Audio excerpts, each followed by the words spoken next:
Yep.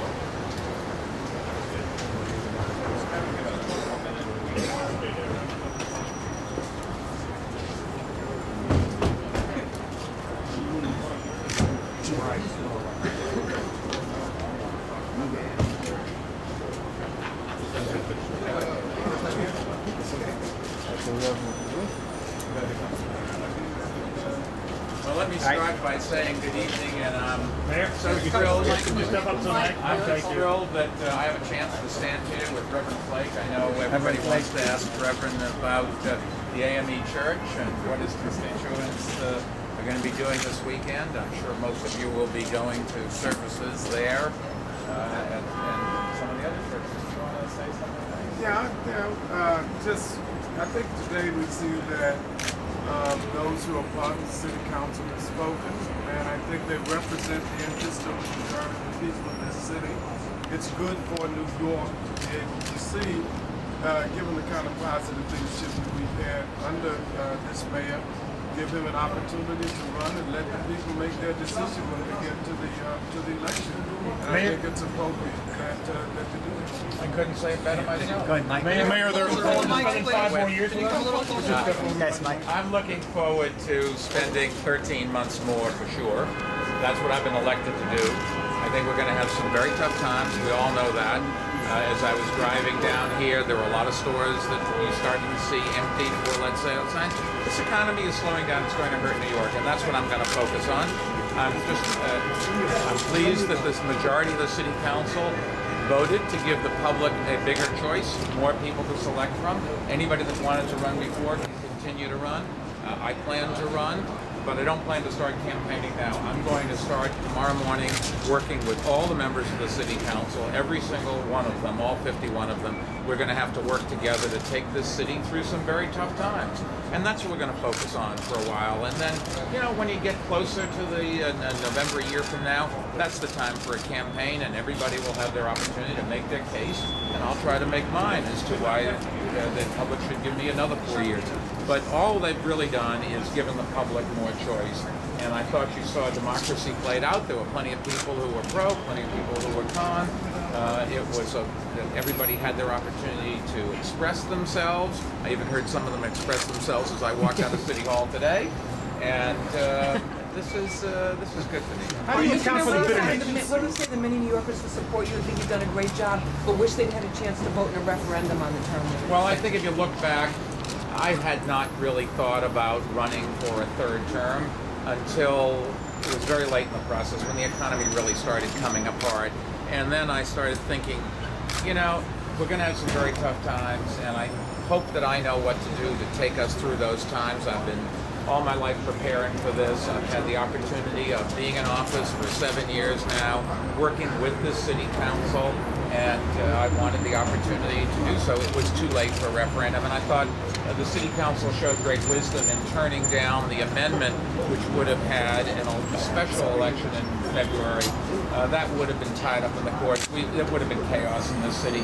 People could not have focused on what we have to do to reduce our expenses and find alternative revenue sources to get us through the fiscal problems. Instead, they'd be focusing on a referendum which was invariably going to be tied up in court for a long period of time. The city does not need 2 campaigns in 13 months at this time in our financial history. And so I just think that was a legitimate alternative. But I don't think that anybody has lost anything in terms of their ability to express themselves. If the public doesn't like the process, they just have to vote for somebody other than Michael Bloomberg. And if they do like the process, then they can vote for Michael Bloomberg or for somebody else. So nobody has lost their ability to influence the process. It's just something that I think the process is better for the city. Are you concerned about voter backlash next time? We'll see. I'm not worried about voter backlash from the term limits battle. I'm always worried about voter backlash if I don't do a good job. And as we all know, during tough economic times, it is very difficult. I remember when I first came into office, my popularity wasn't all that great, although I will say the Reverend Flake still is there for me. But nobody likes, they all say they want the budget balanced, but they don't want to have to make the sacrifices. Well, unfortunately, we're all going to have to make sacrifices in this case. This is not going to be easy. We have a big problem. The state of New York has a big problem. The federal government has a big problem. The whole world has a problem. And we are dependent on a weak dollar, but the dollar is strengthening. We're dependent on tourism. Stands to reason that tourism, if it hasn't started to decline, will decline. Hopefully not a lot. Hopefully all our efforts around the world to boost New York as a tourist destination and around this country will be paying off. We know that we're going to have virtually no revenues from the financial sector directly. They've got carried losses to carry forward, but we have worked for a long time, to remember, on our 5-borough economic plan to try to develop new industries in the city and make sure they're in all 5 boroughs. I was in Queens the other day, and many of you were with me as we broke ground on a new studio for Kaufman. The movie business isn't going to replace the financial business, but thank goodness we have that. And you can look down the road at our interest in biotech, our focusing on building our cultural institutions and educational institutions, our faith-based institutions, which is so important part of our city. We've done a lot of things to prepare for this. We prepaid expenses. We put some money away. We've had a number of cuts to make the city run more efficiently.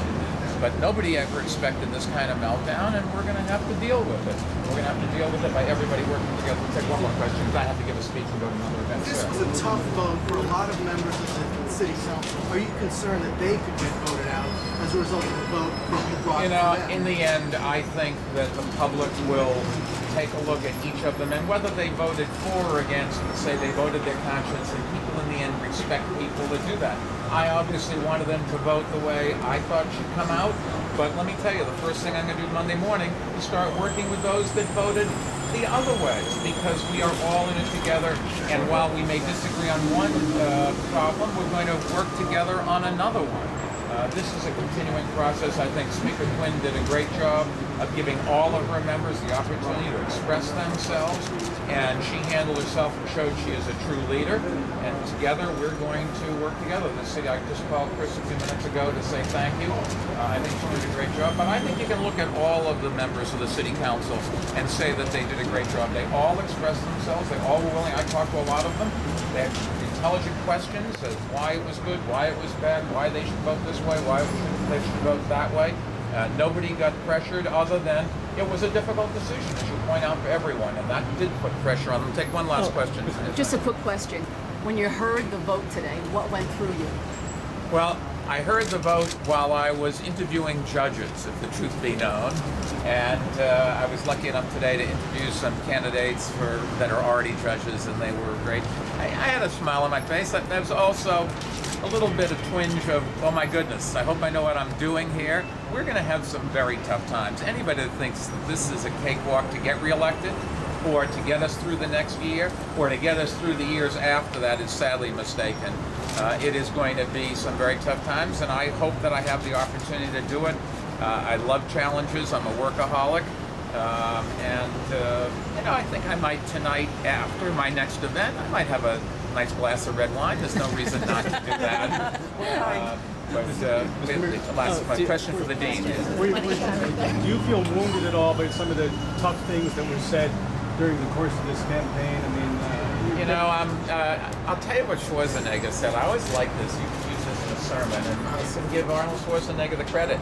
Somebody asked him when we were out there campaigning for Proposition 11, well, you've lost so many times on this issue, how are you ever going to get it done? And he said he's been in a gym where he's tried to pick up a weight 10 times and couldn't pick it up, but on the 11th time, he managed to get it up above his head. And, I've been there, they've yelled, they've screamed, and then they've said nice things. My experience generally is, unless it was a big scrum like it was when I came out today, I always walk up to protesters and say, I'm Mike Bloomberg, explain to me what your issue is. I don't have to agree with you. Sometimes I do, sometimes I don't. As you know, I've changed my mind, even during a bill signing one time, which shocked everybody. I don't take it personally.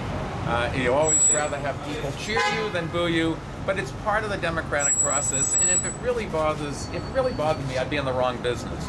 I've had 7 years of developing a thicker skin, of learning what people's real agenda is, and there are a lot of people there was one email, I can't tell you who it was, but a guy today, who you would recognize his name, he has been against this administration on virtually everything. And he wrote me the nicest congratulatory email. He said, well, I disagree with everything, he liked my leadership and the fact that I had always dealt with him fairly and told him what I really think. And that was maybe the nicest congratulations thing I got. There's a whole bunch of others, and I'll email them all back or call people. But this is a wonderful city. I'm thrilled to be here tonight. Greater Jamaica Association is great. I'm doing something after this. Do the radio show tomorrow and keep going. And I think it's another stage of democracy, but I also think it shows the maturity of our city. If you think about it, the variety of people who voted from around this city one way or another, there was certainly a lot of independent thinking that went into all of the votes that were cast today. Do you think this re-election will be harder than your previous one? I think they're all hard. Thank you. Thank you.